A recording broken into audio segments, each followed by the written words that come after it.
बहुत गंभीर सवाल आ गया है, कल के अखबारों में छा गया है। देखते हैं आप ये, courts bound to accept communities beliefs not जज them, TDB tells supreme court, can courts ban public appearance of naked sadhus of Digambar sect. सादर जय जियत करेंगे इसकी शुरुआत हम इसी के साथ। आज सबरीमाला के चक्कर में जो 9 बेंच एक निर्णय कर रही है धार्मिक के ऊपर कि परंपराएं जरूरी हैं या वर्तमान को देखना होगा, सवाल वहीं उठ जाता है। जैन समाज पर एक सवाल खड़ा हो जाता है। ये चर्चा जो हुई है ना इसलिए है कि बाहुबली बुर्का हटाने की बात हो रही थी स्कूलों से, कर्नाटक की बात कर रहे हैं। पहले बाहुबली भगवान को अंडरवियर पहनाओ, फिर अभी महावीर स्वामी जन कल्याणक पर कपड़े वाले महावीर अब नहीं मिलेंगे। प्राकृतिक शोध संस्थान जो है बंद कर दिया गया, उज्जैन मंदिर तोड़ दिया गया, मुंबई मंदिर तोड़ दिया गया, अनेकों ऐसे पालिताना पे विवाद कर दिया, पावागढ़ पे विवाद कर दिया, गिरनार पे विवाद कर दिया, सम्मेलन, बहुत ज्यादा ऐसी बातें आज घूम घूम के आ रही हैं। और अब बात आ रही है, अगर सबरीमाला के बारे में अदालत कुछ बात करती है तो क्यों नहीं पहले दिगंबर और संतों के विहार पर रोक लगाती है, चाहे नागा साधु हो चाहे दिगंबर जैन साधु हो। आज यही चर्चा ने समाज को चिंतन में डाल दिया है कि कहीं विहार करते हुए पत्थर फेंके जाते हैं तो कुछ नहीं होता है, कहीं सरकारें इस तरह की बात करती है। सोचने वाली बात है। इस खबर ने आज एक प्रकार से संतों के ऊपर कभी पिच्छी पर उड़ जाती है मोरपंख के कारण, कभी उनके समाधि पर लिखने में सवाल उठ जाता है, और अब उनके विहार पर सवाल उठ जाता है। सवाल सवाल सवाल दिगंबर समाज को रखना होगा अपने ऊपर जिंदा रहने के लिए, इसके बारे में चिंतन कहा। चैनल महालक्ष्मी में उसका पूरा निर्णय है। जब सिंघवी जी ने सवाल उठाया था, सवाल के बारे में कुछ चर्चा के बारे में नोट पॉइंट किया, आप सुना देते हैं बात को कि सुप्रीम कोर्ट की 9 जजों की बेंच लगी हुई ना, वह इस समय ऐतिहासिक बहस कर रही है सबरीमाला के बारे में, जहां पर एक परंपरा बनी है बरसों से कि वहां पर महिलाओं का गर्भ में प्रवेश नहीं है। और सवाल हो रहा है कि महिलाओं का गर्भ में प्रवेश होना चाहिए, सब कुछ होना चाहिए, वर्तमान की मांग यही कहती है, तो उसके बारे में एक परंपराओं की बात चल रही है। सवाल ये उठ गया, क्या अनिवार्य है धार्मिक प्रभाव या उसमें सुधार होना चाहिए, बदलाव होना चाहिए? अदालत इस बात पर बहस कर रही है कि क्यों जजों के पास यह निर्णय करने का अधिकार दिया जाए कि वह परंपरा को हटके उनमें सुधार कर जाए। एक सवाल यह है कि अनिवार्य क्या है, अनुचित क्या है। सवाल यह भी आया है, संवैधानिक नैतिकता बनाम सामाजिक नैतिकता का सवाल उठ जाता है। अनुच्छेद 25 की बात करते हैं तो उसमें कहा गया है धार्मिक स्वतंत्रता नैतिकता के मॉरलिटी का अधीन आती है, और वहीं पर बहस इस बात पर हो रही है कि यह नैतिकता संविधान की नैतिकता पर या समाज की नैतिकता रीति रिवाज पर निर्भर होनी चाहिए। एक सवाल और है, इस तरह की बातें पीआईएल लेके क्या अदालत में आने पर अदालत को निर्णय देना चाहिए? ये 9 बेंच की जजों की सेट कर रही है इस बारे के अंदर। अनुच्छेद 25 बनाम अनुच्छेद 36 हो गया इस समय। 25 कहता है कि धार्मिक स्वतंत्रता का अधिकार है हर व्यक्ति को, और 26 कहता है धार्मिक संप्रदाय को अपने आंतरिक प्रबंधनों का अधिकार देता है। तो सबरीमाला केस क्यों सर्वोच्च अदालत पर आ जाता है? सवाल यही आ रहा है। इस दौरान अपना टीडीबी जिसके बारे में पढ़ा हमने, त्रावणकोर देवस्थान बोर्ड, वह उसने यही कह दिया कि अगर आप यहां पर परंपराओं बनने के लिए धार्मिक जो हमारी परंपराएं हैं उनमें यहां जज निर्णय देंगे तो क्यों नहीं फिर आज को देखकर दिगंबर संतों के सार्वजनिक विहार पर रोक लगाते हैं। वहां परंपरा के बारे में आती है बात, तो वहां परंपरा क्यों नहीं आती है? बात इसको लेके घुमाकर जैनों पर आ जाती है। वैसे नागा संतों के ऊपर भी है, इसके बारे में कई सवाल उठ जाते हैं। इसके बारे में सवाल कर लें बात, सोच लीजिए कि एलएम सिंघवी जी ने बात क्यों लगाई। उन्होंने सवाल लिखा के उन्होंने बोर्ड से सीधा पूछा 9 बेंच से कि क्या अदालतें दिगंबर जैन साधुओं और नागा साधुओं के सार्वजनिक रूप से नग्न रहने पर क्या प्रतिबंध लगा सकती हैं? सवाल यहां उन्होंने सबरीमाला को लेकर उठाया, और पर उन्होंने साथ में तर्क भी दे दिए कि पहला है संवैधानिक सवाल, क्या कॉन्स्टिट्यूशन कहता है। वकील जो एलएम सिंघवी थे ना, ये मत, ये उन्होंने तर्क दिया साथ में कि संविधान के अनुच्छेद 26 के तहत धार्मिक स्वतंत्रता, सार्वजनिक व्यवस्था, स्वास्थ्य, नैतिकता के अधीन आता है। लेकिन क्या अदालत यह तय कर सकती है कि कोई धार्मिक प्रथा कितनी आवश्यक है और कितनी अनावश्यक है? ये क्या अदालत पर निर्णय दिया जाएगा? नम्रता बनाम अश्लीलता, आज नग्न के रूप में दिगंबर को पहुंचाता है। दिग, दिशाएं, अंबर जिनके वस्त्र होते हैं वह कहलाते हैं दिगंबर। कहां एक तरफ अश्लीलता देखते हो और कहां एक तरफ अपरिग्रह देखते हो। अगर आप उनको ऐसे रोक दोगे तो अपरिग्रह का जो सिद्धांत है वही खत्म हो जाएगा। जहां पर किंचित मात्र परिग्रह नहीं होता, वही अपरिग्रह का सिद्धांत जैनों में माना जाता है। 5 सिद्धांतों में उसे खत्म कर देंगे आप। कहां पर एक मां एक अपनी गोदी में नग्न बच्चे को रख के करती है और कितना वात्सल्य प्रेम बढ़ती है, क्या वह नग्नता की श्रेणी में आ जाएगा? सवाल कई उठते हैं, क्या अदालत इनका फैसला करने के लिए अदालत के पास जाया जाएगा? इस बारे में करते करते उनकी बात है। नेपाल का भी उदाहरण है, बहुत अच्छा उदाहरण है नेपाल का, कि पशुपति मंदिर के अंदर नागा साधाओं के प्रवेश पर रोक लग जाए। अदालत के सामने आया, उन्होंने साफ कह दिया, उस अदालत ने खारिज कर दिया कि यह सदियों पुरानी परंपरा है, इस पर रोक लगाना धार्मिक स्वतंत्रता का उल्लंघन होगा। छोटे से देश पड़ोसी से भी सीखना होगा कि हमारी परंपराएं, कभी बनाई गई प्रथाएं किस लिए बनाई गई थी, और धार्मिक के रूप में छेड़छाड़ या अदालत को यह अधिकार होना चाहिए। ये 9 बेंच की जजों की सुनवाई हो रही है। अदालत की सीमाएं होनी चाहिए इस बारे में कि कहां तक उसे आना चाहिए। एक बात और कर सकते हैं, हो सकते हैं अब ये नागाओं और दिगंबर साधु का पॉइंट एलएम सिंघवी ने क्यों रखा है, यह तर्क क्यों दिया गया? यह बहुत स्ट्रॉन्ग पॉइंट रखा गया कि जिस तरीके से वह परंपरा पर टांग नहीं अड़ा सकती अदालत, इस तरह से यहां पर भी नहीं आना चाहिए। बहुत गंभीर बात है, पर बात सिर्फ यह आती है कि दिगंबर साधु के विहार के ऊपर, पिच्छे के ऊपर, या फिर उनके संलेखनों के ऊपर, यानी सब दिगंबरत पर आके सवाल उठ जाते हैं। आज सवाल गंभीर जैन समाज के लिए यह है, जहां भी जाए मंदिर तोड़ दिए जाते हैं, कहते हैं विवादों में क्षेत्र पहुंच जाते हैं, चाहे गिरनार पहुंचे, समेशी कटिए, मुझे पालितना, अरे बहुत लंबी कतार है। आज यही बात है कि वहां बुर्का उतारने की बात होती है कि स्कूल में बुर्का की जरूरत नहीं है, तो कहते हैं कि जाके पहले बाहुबली स्वामी की उस प्रतिमा स्थापना को अंडरवियर पहनाओ। चिंतन कीजिए, मनन कीजिए, आज क्या से कहा कैसे हमले हो रहे हैं। हमारे प्रधानमंत्री नरेंद्र मोदी जी, जगह जगह बात आती है कि यहां से इस दिन नवरात्र आ रहे हैं, मास्क कुछ नहीं होगा, दुकानें बंद रहेंगी, सब कुछ रहेंगी। और देखिए, कहते हैं एक चेहरे पर कई चेहरे लगे होते हैं। प्रधानमंत्री मोदी जी, कम से कम अगर चुनाव जीतने की बात है, कुर्सी में वोट लेने की बात है, तो कम से कम ऐसा तो मत कहिए।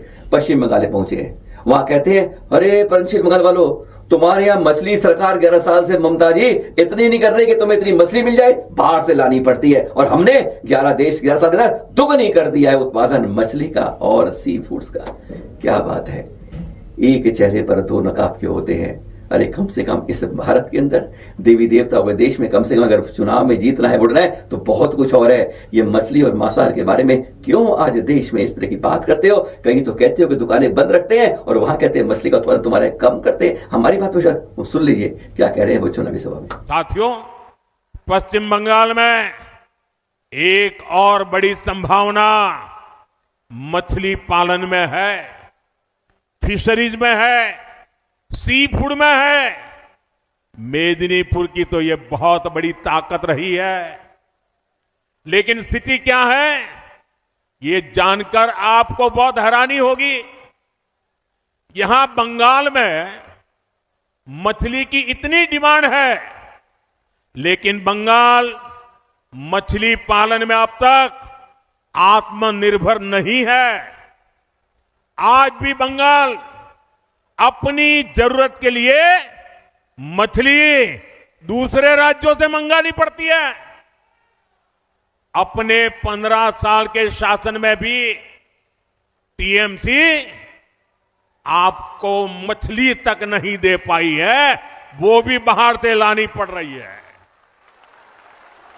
और ये टीएमसी की दुर्नीति का उदाहरण है।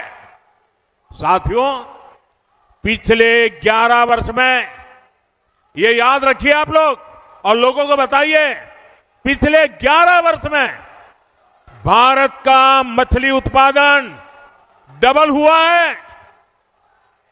भारत का सी फूड एक्सपोर्ट डबल हुआ है। वो गिरनार की बात की थी ना आपसे, जब भी आप 5वीं टॉप पे जाते हो तो आपका फोन खींच लिया जाता है, कैमरा उतार लिया जाता है, अगर जबरदस्ती दोगे तो फोन कब्जा कर लिया जाता है। पर देखिए, हमारे पास ऐसे बहुत से अजैन भाई हमें इस तरह के वीडियो भेजते हैं, 5वीं टॉप के दर्शन कराते हैं।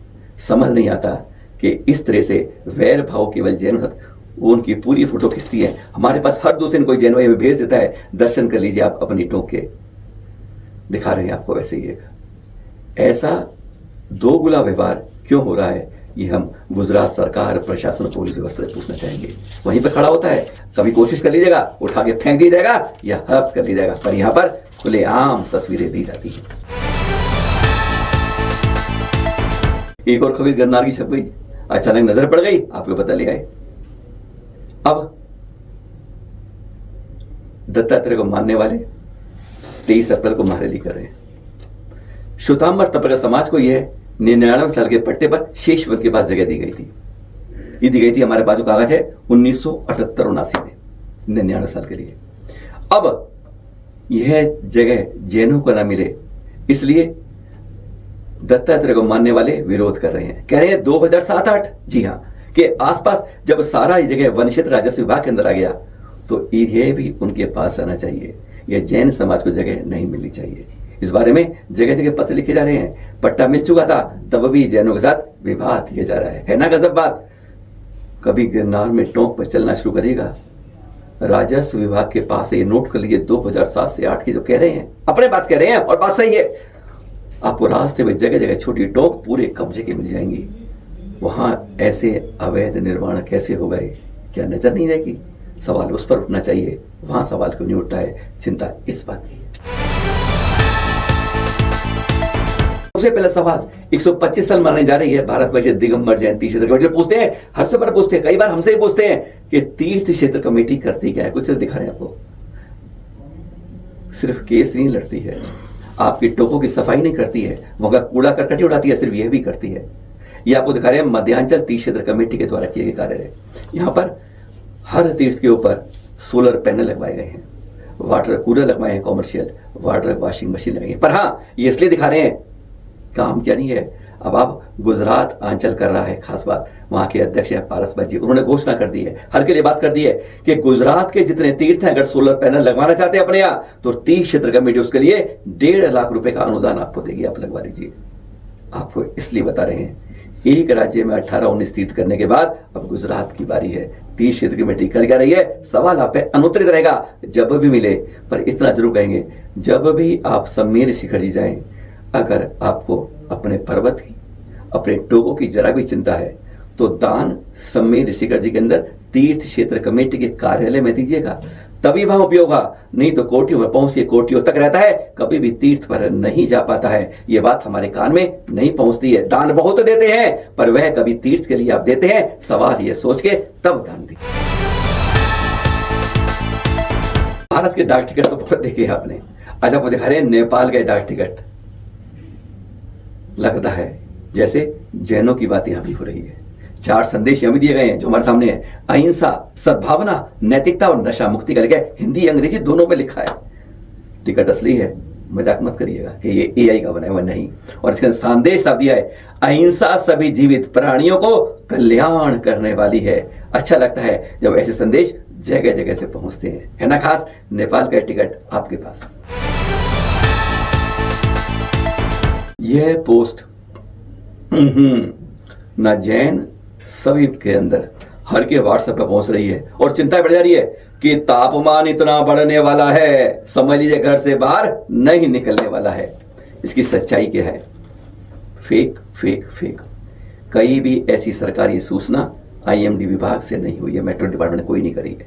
पूरा झूठ है, हर साल ही समझ आती है पोस्ट ये निकल कर और हम सबको आंख बंद करे फॉरवर्ड करने लगते हैं। आपको क्लियर कर दें, हमने वहां से विभाग से एक पुष्टि मंगवाई है और पुष्टि वो सुना देते हैं जो उन्होंने लिख कर दिया है। तापमान का जो दावा है वह भारतीय मौसम विभाग ने देश के किसी भी हिस्से के लिए यह चेतावनी जारी नहीं की है। हालांकि गर्मी बढ़ रही है लेकिन तापमान अत्यधिक असामान्य है, यह डराने की बात जो लिखी है वह कोई जारी नहीं की गई है। 70% सीधी UV किरणें, अल्ट्रावायलेट किरणें आ जाएंगी, यह लिखा गया है। यह एक वैज्ञानिक रूप से गलत बात है। सूरज की जो परावैंगनी अल्ट्रावायलेट रेज होती है वह हमेशा वायुमंडल में छन कर आती है। इस तरह 70% का दावा करने वाले लोगों को केवल डराने धमकाने के लिए किया गया है। एक बात और, मोबाइल फटने से खतरा हो जाएगा, उसके बारे में टिप्पणी दी गई है। सामान्य उपयोग से मोबाइल गर्मी के कारण नहीं फटते हैं। हाँ, फोन गर्म हो सकते हैं और उनकी परफॉर्मेंस धीमी हो सकती है, लेकिन फटने की चेतावनी मात्र अफवाह है। यह बात नागरिक सुरक्षा विभाग यानी सेल्फ डिफेंस डिपार्टमेंट आमतौर पर ऐसी मौसम की चेतावनी जारी ही नहीं करता है, और भारत में आधिकारिक मौसम विज्ञानी यानी भारत मौसम विभाग IMD इंडिया मेट्रो डिपार्टमेंट द्वारा दी जाती है। इसलिए ऐसी फेक पर नजर रखिए, फॉरवर्ड मत कीजिए। कृष्ण पक्ष जाते जाते शुक्ल पक्ष की शुरुआत होती है। आपको हसनापुर के नसिया जी से दर्शन से आज की बात होती है। यह है बैसाख माह के शुक्ल पक्ष का पहला दिन, जब कहते हैं एक ही दिन में एक ही तीर्थंकर, एक ही दिन और एक नहीं 3 कल्याणक की बात होती है। 16वें तीर्थंकर थे, छठे चक्रवर्ती थे, 13वें कामदेव। ऐसे होते हैं, यानी कहते हैं जब 16वें तीर्थंकर शांतिनाथ भगवान जी के आधा पले और 1250 वर्ष बीते हैं, तब आपका हसनापुर के अंदर तत्कालीन महाराजा शूरसेन की महारानी श्रीकांता के गर्भ से जन्म होता है। इस धरा पर बैसाख शुक्ल एकम नक्षत्र कृतिका था और आप आयु थी आपकी 95,000 वर्ष। 23,750 वर्ष कुमार काल में निकल जाता है और फिर 47,500 वर्ष आप राजपाट करते हैं। राजपाट करते हुए चक्रवर्ती होते हैं, कामदेव होते हैं और 35 कद वाले तपे हुए स्वर्ण के समान आपका रंग होता है। अब एक दिन आप जो आपके जाति स्मरण से आपको वैराग्य की भावना बलवती होती है और फिर चल देते हैं आप सब कुछ राजपाट छोड़ के जिम्मेदारी सौंप कर चले देते हैं। उसी कृतिका नक्षत्र के अंदर आप पड़ जाते हैं अपराह्न काल में सहेतुक वन के अंदर तप के लिए, यानी इसी दिन जन्म और तप भी होता है और 1000 आपके साथ चलते हैं और आप तिलक वृक्ष के नीचे ध्यानस्थ हो जाते हैं। ऐसा है जन्म कल्याणक और तप कल्याणक अभी तो बाकी है। 16 वर्ष के कठोर तप के बाद आपको केवल ज्ञान की प्राप्ति होती है और फिर जब आयु कर्म कहते हैं रेखा खत्म होती है, कर्मों का नाश होते हैं, तो भोग निवृत्ति का एक माह के बाद पहुंच जाते हैं। इसी कूट पर देख रहे हैं आप कुंतलनाथ भगवान की सबसे पहली कूट जब चढ़ती है वंदना शुरू करते हैं आप। गौतम गढ़धर किधर पड़ती है? कुंतलनाथ ज्ञानधर कूट की पड़ती है, जहां से 1000 देवरात इसी बैसाख शुक्ल एकाम जन्म तप और ज्ञान के लड़ाई के दिन पहुंच जाते हैं, सिद्ध हो जाते हैं। इसी कूट से, इसी ज्ञानधर कूट से 96 करोड़ पड़ी, 96 करोड़ 32,96,742 मिलीराज भी सिद्ध ले गए थे और इस कूट की निर्बल भावों से वंदना करने से 1 करोड़ पुरुषोत्तोपास का फल मिलता है। आपका जो तीर्थ काल था चौथाई पल्ले में 999 करोड़ 99 लाख 97,250 वर्ष कम का था।